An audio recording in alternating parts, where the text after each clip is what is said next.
This week on CrunchWeek, we're talking about tech's big earnings, more Reddit drama, and why your favorite startup is borked. Hello and welcome to CrunchWeek. I'm Alex Wilhelm, joined today by the okay Drew Olanoff and the much better Sarah Lane. Thank you. I like how that went. Huge upgrade, I think, on this side of the table. I agree. And Drew and I have never been on a show together before. This is actually TechCrunch history. It's happening right now live. Well, not live for you guys, but live for us. Right. We're actually here in real time. Bam, I didn't even know that was true. But it's been a really big week for tech earnings. The earnings cycle is finally upon us. We're looking at these new companies that are coming out with big numbers. Google did well. Intel did well. Netflix did well. Netflix makes a lot of money off their DVD business, turns out. It's like AOL and the dial-up things. Like DVDs won't die. People love it. Physical media. Turns out it's a whole thing. When I see those envelopes, though, I'm just like, oh man, they must be like 110 years old. One word, quick stir.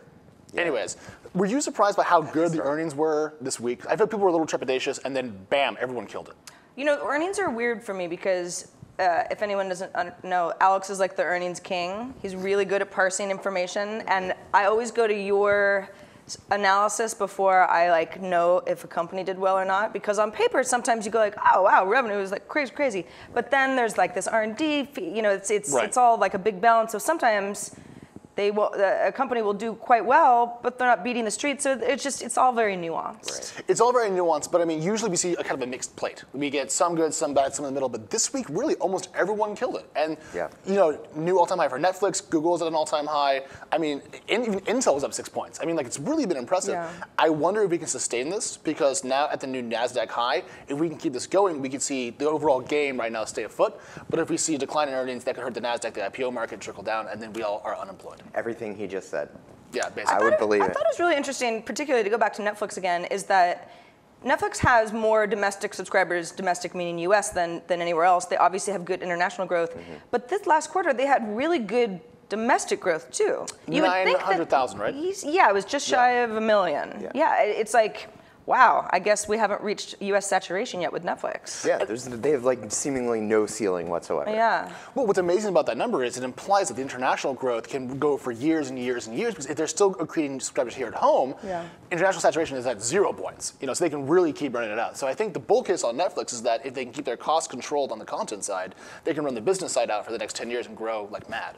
So plus their CEO wore a Bojack, whatever, that horse shirt. Oh yeah, the video earnings call. That was a cool sweater. Phenomenal. Yeah.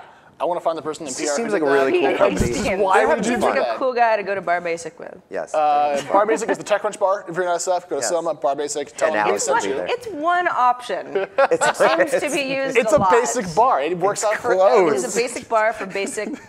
It's 2 blocks away from the office, so we're usually there. On other news, Reddit is still somehow getting worse. I don't know how to. So last week, I wasn't on CrunchWeek last week, but last week, Friday morning was very different than Friday afternoon. Ellen Powell was out as CEO by the end of the day, so that was just over a week ago. So it's been quite a wild ride. There's a new CEO, there are new harassment policies in place. Some of those are kind of gray areas, though. Well, they have to be, right? You can't have hard, fast. It doesn't have to be anything. It's just so weird. It's such a mess.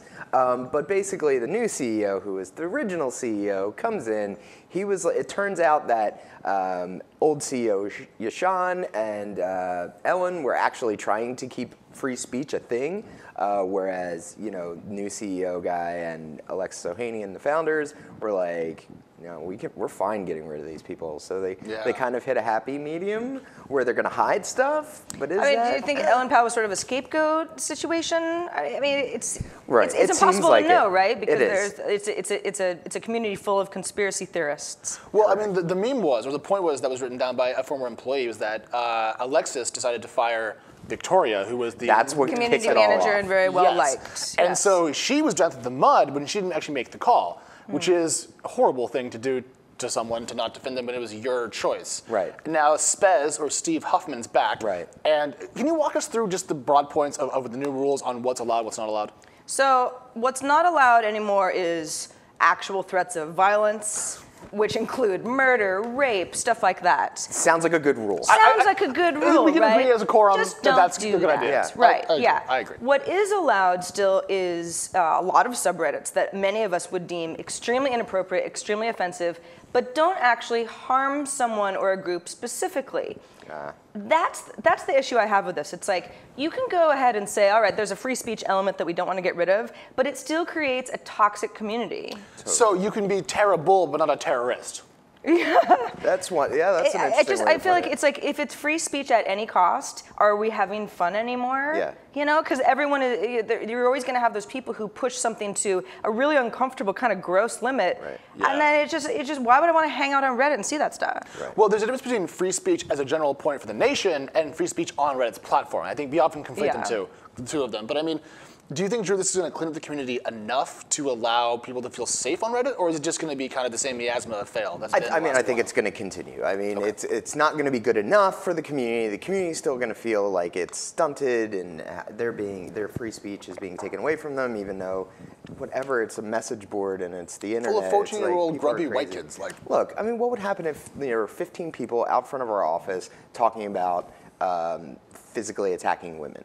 I think we would probably call the police and be like, yo, there's 15 dudes outside talking about attacking women. Right. Like, why is this okay on the internet? Don't know. Well, and that's the thing too, is Reddit's a company. They're a for-profit company. This is a liability issue. Of course. You know, they would like everyone to just get along, but if that's not going to happen, then you at least have to put certain rules in place so that you don't end up getting sued later. And of course, they're trying to balance. They have the fear that if they lose their core community, which isn't huge numbers, it's a smaller number of their user base is this core community. If they lose that, then they lose everything, which happened to Dig, and Dig died. Yeah. Well, Dig died, Reddit may die, but some startups are dying right now. In fact, hell of a segue, Alex. That was really good. I just nailed that one. Speaking of death. So today, after a lot of rumor and speculation from us internally and externally and across the entire media, I feel, Homejoy announced its death. It's kaput. Homejoy, if you're not familiar, is it's a on-demand home cleaning startup, right? Yeah. So I've never used Homejoy, but I'm familiar with the business model. I've heard Homejoy be around, and the thing that's interesting to me about it is like, you know, Homejoy didn't shut down for some sort of a crisis or because it wasn't a good business model. It just ran out of money. Yeah. But I think that implies the model was not as strong as it could have been. I mean, I think they were trying to compete, and at the end of the day, they were trying to offer home services for $19, which is not sustainable. No, it was $100 to Homejoy to clean my apartment, and my apartment's small. Yeah. Like, I live alone, and I have a little box. Right. And it was $50 a year ago. I did it again, it was $100. The prices went up. And I feel like they were trying to find some economically way to actually make this viable, and I don't think it worked. Well, the thing is if you just put their specific business model aside, it's like, this is the way it goes. A company is like, well, we'll give it away for free. We'll figure out monetization later. We've got venture capital. This is the model. There are hundreds of startups that are all around us, right? Physically all around us because we're in Soma, doing the same thing. And you're just going to see this happen. I mean, a completely different business model, but Circa, that's an app that was very well liked. Beautiful design. It was cool. There was nothing wrong with Circa. Ran out of money. They weren't charging. They didn't have advertisements. And then it's sort of like, well, what are you for? Yeah, like where's the growth? How do you scale? Like, you know, everyone asks about scale, right? If a company can't scale, then they're not going to get more capital, and then they just sort of all go home and do something else. Yeah. It's a weird cycle. It's a bummer, though, because people, I mean, Adora, who's the CEO of Homejoy, is a very well-liked person in the community. Sure. And is a good human in my experience. I've met her a couple times. And so it's always sad to see a good person not succeed when you know a lot of assholes, frankly, in this industry who are doing very well. And so I get a little, I'm not emotional about it, but like, it's a bummer to see good people. A little emotional.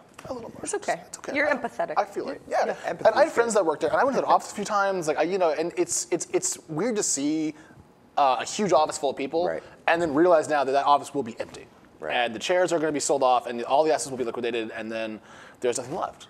There's also I think there's a broader question about the sharing economy, you know, as a whole, and all of these services that are designed to help us take the advantage of convenience to do as little as possible. Like, if there is something that you can pay for, you don't have to do it yourself. And we all go, that sounds great. I don't want to clean my own apartment. Cool. But were there enough of, you know, there are a lot of companies that are taking advantage of this. I don't need somebody to come and do that many things for me. I don't need somebody to drop off my groceries. I don't need, it would be nice, but I don't need it. I've kind of already got my habits in place. It's not an everyday thing. Yeah. Well, the Uber for X model is predicated on dense urban environments and high disposable income. Well, that's the case, they have a shot, but they're not going to work in Duluth. You know? And the other thing that they blame too is they were getting sued. I mean, that would have been, if they were running out of money or had run out of money, it would make sense why they'd shut down. Because if they're being dragged through the mud through these, whether these contract employees should be full-time employees, and those expenditures, going to court, it costs money to go to court. And I think we're going to see a lot of other more companies. They're either going to have to take a stance that says, we're hiring these people on as employees, and there's benefits involved and that sort of thing. Absolutely. Or they're going to have to figure something else out because there are a lot of legal issues, or at least gray legal areas. It's definitely gray, and it's nuanced too. And it's like not a lot of people are asking the actual workers. Like a lot of the people do Homejoy or did Homejoy stuff because they didn't want a full-time job. Right.